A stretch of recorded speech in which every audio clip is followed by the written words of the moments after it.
ബർഗണ്ടിക്യൂൻ എന്ന് കേൾക്കുമ്പോൾ തന്നെ നമ്മുടെ മനസ്സിലേക്ക് പെട്ടെന്ന് ഓടി വരുന്നത് ഈ റെഡ് നിറത്തിൽ പൂക്കളുണ്ടാകുന്ന മുള്ളുപോലത്തെ ഇലകളിൽ നല്ല റെഡ് ഷെയ്ഡിൽ പൂക്കളുണ്ടാകുന്ന റെഡ് ബർഗണ്ടിക്യൂനാണ്.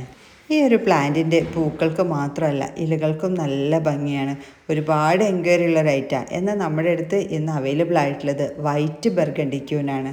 ചെറിയ വെള്ള നിറത്തിൽ കൂട്ടം കൂട്ടമായിട്ട് പൂക്കളുണ്ടാകുന്ന ഈ ഒരു പ്ലാന്റിനെ ടീ ട്രീ എന്നും വിളിക്കാറുണ്ട്. ഒരു പ്രത്യേക സുഗന്ധമുള്ള ഇവയുടെ ലീഫുകളിൽ നിന്ന് എസെൻഷ്യൽ ഓയിൽ ഉൽപ്പാദിപ്പിച്ചെടുക്കുന്നു. ഈ ഒരു പ്ലാന്റ് അലങ്കാരത്തിന് മാത്രമല്ല കേട്ടോ, മെയിനായിട്ട് ഇത് ഉപയോഗിക്കുന്നത് ടീ ട്രീ ഓയിൽ ഉണ്ടാക്കുന്നതിന് വേണ്ടിയിട്ടാണ്. നല്ല ബഞ്ചായിട്ട് വൈറ്റ് നിറത്തിലുള്ള പൂക്കളും അതുപോലെ തന്നെ എണ്ണയുള്ള ഇലകളുമുള്ള ഈ ഒരു ചെടി ലോകമെമ്പാടും തന്നെ ഔഷധവും കോസ്മെറ്റിക്സ് ഉൽപ്പന്നങ്ങൾക്കുമെല്ലാം തന്നെ ഉപയോഗിക്കുന്നുണ്ട്. ഇത് ശരിക്കും ഒരു കുറ്റിച്ചെടിയാണ്. സാധാരണഗതിയിൽ അത്യാവശ്യം മെച്ചുറായ ഒരു പ്ലാന്റൊക്കെ ആണെങ്കിൽ ഒരു 5 മീറ്റർ മുതൽ 7 മീറ്റർ വരെയൊക്കെയാണ് ഉയരം വരാറുള്ളത്. ഈ സൈസിലുള്ള നല്ല ഹെൽത്തി പ്ലാന്റ്സുകൾ ഈ കവറോട് കൂടെ തന്നെയാണ് നിങ്ങൾക്ക് അയച്ചു തരുന്നത്. നമ്മൾ മണ്ണൊന്നും ഒഴിവാക്കാതെ ഇതുപോലെ തന്നെ അയച്ചു തരുന്നതുകൊണ്ട് നിങ്ങൾക്ക് ഡാമേജ് ഒന്നും കൂടാതെ തന്നെ നല്ല ഹെൽത്തി ആയ പ്ലാന്റ്സുകൾ ഇതുപോലെ വാങ്ങിക്കാനായിട്ട് സാധിക്കുന്നതാണ്.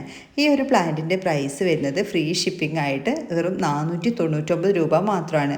നോർമലി ഈ ഒരു പ്ലാന്റിൻ്റെ റേറ്റ് എല്ലാവർക്കും അറിയാവുന്നതാണ്. ഒരു 650 മുതലൊക്കെയാണ് സ്റ്റാർട്ട് ചെയ്യാറുള്ളത്. വാങ്ങിക്കാൻ താല്പര്യമുള്ളവർ സ്ക്രീനിൽ കൊടുത്തിരിക്കുന്ന വാട്സപ്പ് നമ്പറിലേക്ക് മെസ്സേജ് അയക്കും.